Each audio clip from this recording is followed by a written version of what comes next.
नमस्कार, मैं Yamuna. 8 PM news में हम देखेंगे दुर्ग जिले समेत प्रदेश एवं देश विदेश की कुछ प्रमुख खबरें। तो आइए शुरू करते हैं पहले दुर्ग जिले की खबरों से।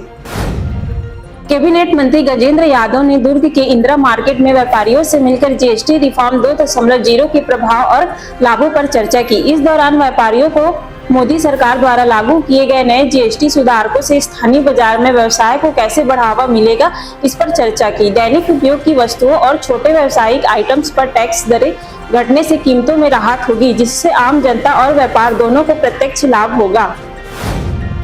छत्तीसगढ़ के दुर्ग जिले में सार्वजनिक वितरण प्रणाली के 20,490 लाभार्थी फर्जी पाए गए हैं। जिला प्रशासन के सत्यापन में इसका खुलासा हुआ। पीडीएस में फर्जी और अपात्र लाभार्थियों के नाम हटाने के केंद्र सरकार के निर्देश के बाद दुकानों में लंबे समय से राशन लेने नहीं आने वाले लाभार्थियों की पहचान कर सत्यापन कराया जा रहा है। इस पर इन लाभार्थियों के नाम राशन कार्ड से काटे जा रहे हैं। लंबे समय से दृष्टिबाधित भिलाई की खुशबू के लिए बहुत जल्द यूएस से लेंस आएगा, जिससे खुशबू बेहतर ढंग से दुनिया देख पाएगी। वैशाली नगर विधायक रिकेश सेन ने सेक्टर 6 निवासी रविंद्र प्रसाद की बेटी की आंख के लेंस के लिए 60,000 रुपए की सहायता राशि सौंपी। खुशबू बैंकिंग सेक्टर में कार्य करना चाहती है। बचपन से पढ़ने की तीव्र इच्छा के बावजूद आंखें लगातार उसके सपनों के लिए बड़ी बाधक थी। लेंस लगने के बाद वह अपना भविष्य गढ़ने के लिए अभी से उत्साहित है। Bhilai chambers of commerce and industry के उपभोक्ता का लाभ व्यापारी का गर्व अभियान के अंतर्गत 9 दिनों तक लगातार 9 बाजारों में जाकर व्यापारियों और उपभोक्ताओं तक प्रधानमंत्री नरेंद्र मोदी का जीएसटी उपहार पहुंचाया। इस अभियान ने ग्राहकों और व्यापारियों के बीच विश्वास और सहयोग की नई नींव रखी। भिलाई चेंबर का यह प्रयास विकसित भारत के निर्माण में व्यापारियों की अहम जिम्मेदारी को और मजबूत करता है। छत्तीसगढ़ के भिलाई जिले में छत्तीसगढ़ स्वामी विवेकानंद तकनीकी विश्वविद्यालय की कार्य परिषद ने बड़ा फैसला लिया। प्रदेश के ऐसे 52 फार्मेसी कॉलेज जिनमें न प्राचार्य है, न फैकल्टी और न ही प्रयोगशाला है, उनका सीट इंटेक 50% घटा दिया गया है। यानी जिस फार्मेसी में कॉलेज में पहला 100 सीटें थी, उनकी 50 सीटें घटा दी गई है। अब वे आगामी काउंसलिंग के जरिए सिर्फ 50 सीटों पर ही प्रवेश दे पाएंगे।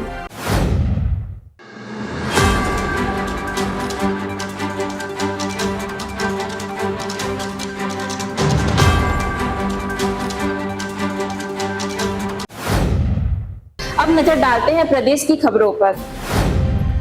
कोल्ड ड्रिंक कप सिरप को लेकर पूरे देश में दहशत का माहौल है। इस सिरप को पीने से राजस्थान और मध्य प्रदेश में 12 बच्चों की मौत हो गई। मध्य प्रदेश और तमिलनाडु में यह सिरप बैन कर दिया गया है। वहीं केंद्रीय स्वास्थ्य मंत्री ने सिरप के नमूने लेकर जांच करवा रही है। इसकी जांच में अत्यधिक मात्रा में डाईएथिलीन ग्लाइकोल पाई गई है। राज्य शासन के स्वास्थ्य विभाग का कहना है कि तमिलनाडु की इस कंपनी की कप सिरप की छत्तीसगढ़ में सप्लाई नहीं है। लोगों में भ्रम न फैले, इसलिए इस सिरप को छत्तीसगढ़ में भी प्रतिबंधित करेंगे। छत्तीसगढ़ ने आज बुनियादी ढांचे के क्षेत्र में एक ऐतिहासिक उपलब्धि दर्ज की है। National highway authority of India ने सिर्फ 12 महीने में राज्य की पहली राष्ट्रीय राजमार्ग सुरंग का निर्माण कर लिया है। यह ब्रेक थ्रू इंजीनियरिंग की दृष्टि से महत्वपूर्ण होने के साथ साथ आम जन के जीवन और राज्य के आर्थिक विकास को नई दिशा देने वाला है।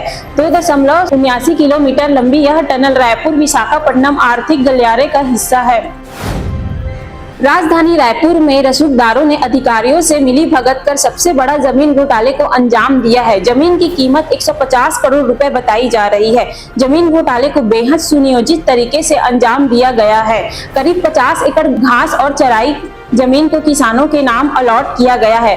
फिर इस जमीन को शहर के 2 नामी रसूखदारों की कंपनियों ने किसानों से खरीदा। इसके बाद जमीन को देश की नामी मल्टीनेशनल कंपनी को बेच दिया गया। अब कंपनी ने रेरा में बगैर पंजीयन कराए ही जमीन बिक्री शुरू कर दी है। रेरा तक जब यह शिकायत पहुंची तो जमीन की खरीदी बिक्री पर ही बैन लगा दी गई।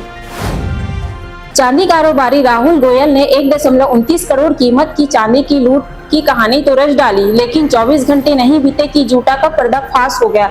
दरअसल आरोपी राहुल जुए सट्टे में तगड़ी रकम गंवा चुका था। वह चांदी के कारोबार में ब्रोकर था। वह आगरा से चांदी का जेवर का ऑर्डर लेकर सप्लायर कर कमीशन लेता था। कंपनी भरोसा करके उधार में जेवर भेजती थी। सट्टे में रकम गंवाने के बाद राहुल को लगा कि झूठी कहानी बनाकर वह कंपनी को पैसा देने से बच जाएगा, लेकिन उसका ये दाव उल्टा पड़ गया। पुलिस ने घटनास्थल पर जांच में पाया कि ऐसा कुछ हुआ ही नहीं।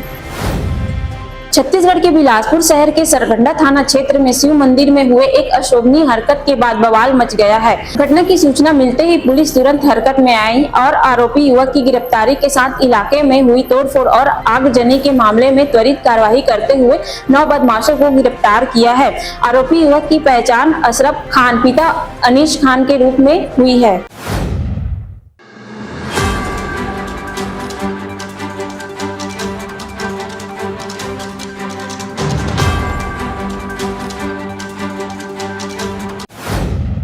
अब नजर डालते हैं देश विदेश की खबरों पर। नवी मुंबई इंटरनेशनल एयरपोर्ट जल्द लोगों को समर्पित किया जाएगा। इसे एशिया के सबसे एडवांस एयरपोर्ट में से एक माना जा रहा है। प्रधानमंत्री नरेंद्र मोदी 8 अक्टूबर 2025 को नवी मुंबई अंतर्राष्ट्रीय हवाई अड्डे का उद्घाटन करेंगे। यह हवाई अड्डा मुंबई को लंदन, न्यूयॉर्क और टोक्यो के साथ दुनिया के सबसे प्रतिष्ठित जुड़वा हवाई अड्डा शहरों में शामिल करेगा। इससे भारत की वैश्विक विमानन प्रतिष्ठा को एक बड़ा बढ़ावा मिलेगा। उत्तर बंगाल में रात भर हुए लगातार बारिश ने भारी तबाही मचाई है। दार्जिलिंग के मिरिक और सुखिया पोखरी में भूस्खलन के कारण 14 लोगों की मौत हो गई। दार्जिलिंग में भारी बारिश के कारण सभी पर्यटक स्थलों को बंद कर दिया गया है। बंगाल के सिक्किम के बीच सड़क संपर्क रात भर हुई मूसलाधार बारिश के कारण हुए भूस्खलन के कारण टूट गया है। इससे कई इलाकों में संपर्क टूट गया है।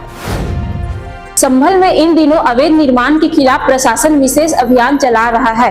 अब इस कड़ी में उन अवैध मकानों को भी नोटिस जारी किया गया है। इस नोटिस में कहा गया है कि जिन लोगों का मकान अवैध है वो 15 दिनों में इन घरों को खाली कर दे। प्रशासन के अनुसार जिन घरों को नोटिस दिया गया है वो अवैध जमीन पर बना हुआ है। अगर तय समय के अंदर इन मकानों को नहीं हटाया गया तो प्रशासन इन पर भी बुलडोजर की कार्रवाई करेगा। बांग्लादेश, नेपाल, मोरक्को के बाद अब जॉर्जिया में बगावत की आग भड़क उठी है। राष्ट्रपति भवन के बाहर प्रदर्शनकारियों ने कुर्सियों और मेजों को आग के हवाले कर दिया है। हाथों में यूरोपीय यूनियन और यूक्रेन के झंडे लिए हजारों लोग यूरोप या मौत के नारे लगा रहे हैं।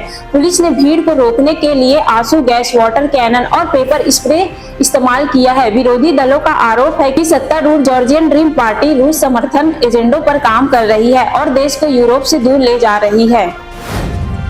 ब्रिटेन में एयर इंडिया के बोइंग ड्रीम लाइनर विमान को आपातकालीन लैंडिंग के बाद रोक दिया गया है। रिपोर्ट के अनुसार अमृतसर से बर्मिंघम जा रहे एयर इंडिया की फ्लाइट संख्या AI 117 में उतरते समय आपातकालीन टरबाइन के सक्रिय होने के बाद इमरजेंसी लैंडिंग कराई गई। फ्लाइट बर्मिंघम पहुंचने के बाद अंतिम चरण में थी। रैम एयर टरबाइन के सक्रिय होने के बावजूद विमान ने सुरक्षित लैंडिंग की। सभी यात्री और चालक दल सुरक्षित है।